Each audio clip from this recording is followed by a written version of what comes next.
Hello, everyone. Caroline Schaefer here. Thank you for joining me for this week's episode of Courageously Grateful. This week, I would love to give a shout out to my friend Monica Fullerton. Monica is the CEO and founder of Spousely.com.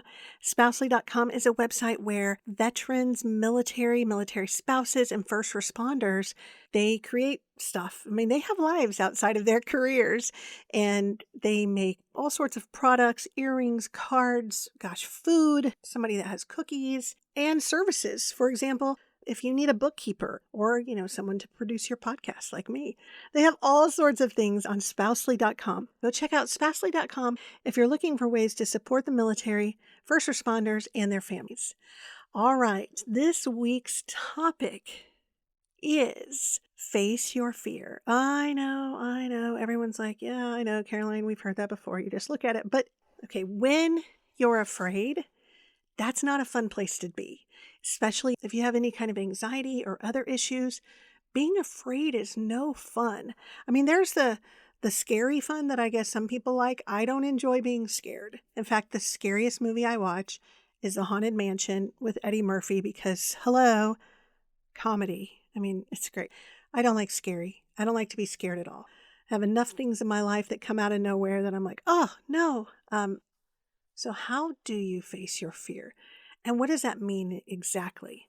So let's look at that for a minute, because when some people think facing their fear, they think it's something major, like you got a cancer diagnosis or, you're going to be without a job, something like that.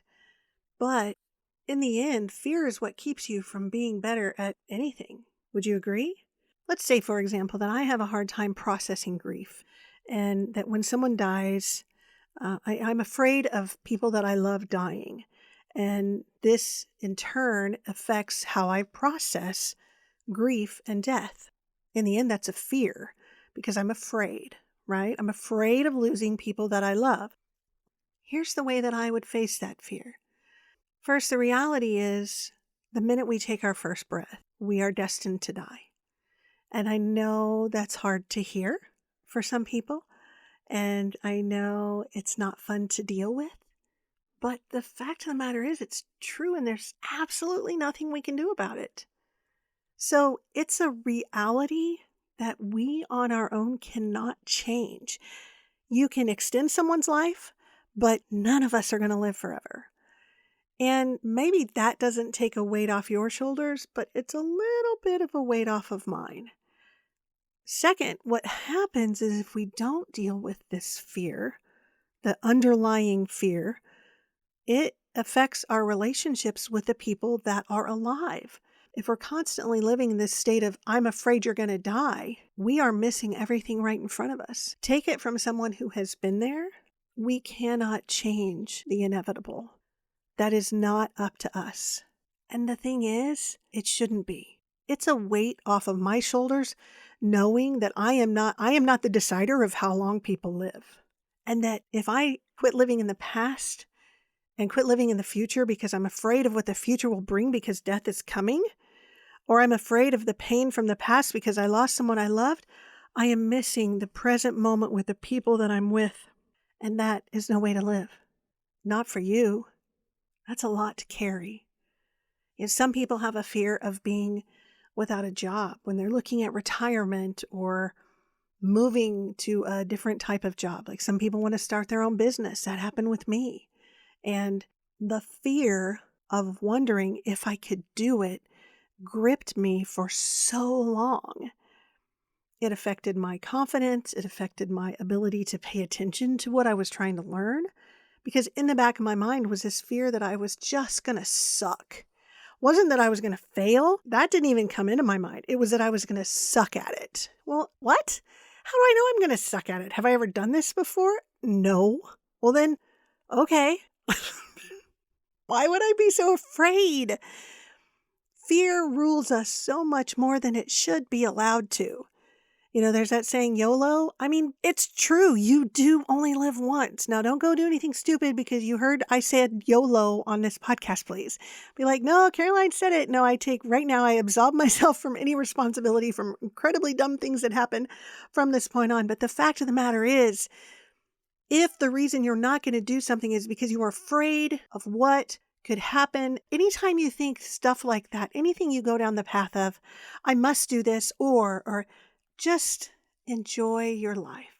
And the thing is, you can tell because fear creates negativity. And if you're always talking in the negatives and you're always doing this and that, it's not helping anyone. Be smart, but don't be afraid. We're living in a time right now where, yes, it is okay to say, I am afraid to go to the grocery store because people, right? And we've been taught in the last couple of years to pay attention to taking care of ourselves. So you have the opposite side, right? Oh, who cares? I care. I'm a heart patient. I have to care. I am not motivated by the fear, by this deep-seated fear. I am motivated by concern. Knowing that this virus could potentially kill me, I have to be smart about it and deal with it and adapt to it. So that's the thing with fear.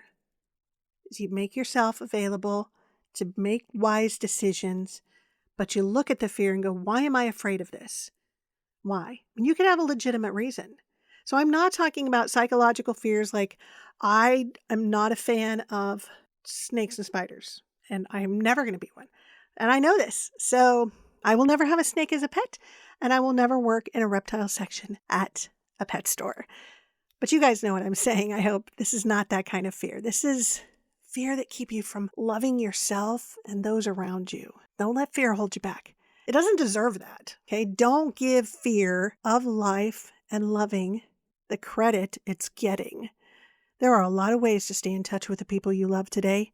20, 30 years ago, we didn't have cell phones. You had to wait for a certain time during the evening, like once a week, to make a long distance phone call. I know that's probably crazy to some of you, but that's what we had to do. You don't have to do that now. FaceTime. Watch movies together. Disney Plus has a thing where you can watch movies at the same time. My mom and I did that one night. We watched The Haunted Mansion. We were on speakerphone while we were watching it at the same time. And because she had never seen it and I was kind of talking to her because she's one of those, it's like, what's coming next? Okay, to be fair, I'm a little like that too with movies like Endgame and, Infinity Wars. But those are intense, okay? And intense movies keep me up. So face your fear. And use wisdom on the fear here, okay? Find a way to look at that fear and go, I'm grateful that you're showing me something about myself that I need to face. So I'm courageously going to face you. That's how you face your fear. Be courageously grateful and looking at it. Gratitude will never let you down, and your courage is always there. All right, thank you again for joining me, and remember to check out Monica Fullerton's website, spousely.com, to see things that military spouses, military members, veterans, first responders, all the products they create, and all the services they offer.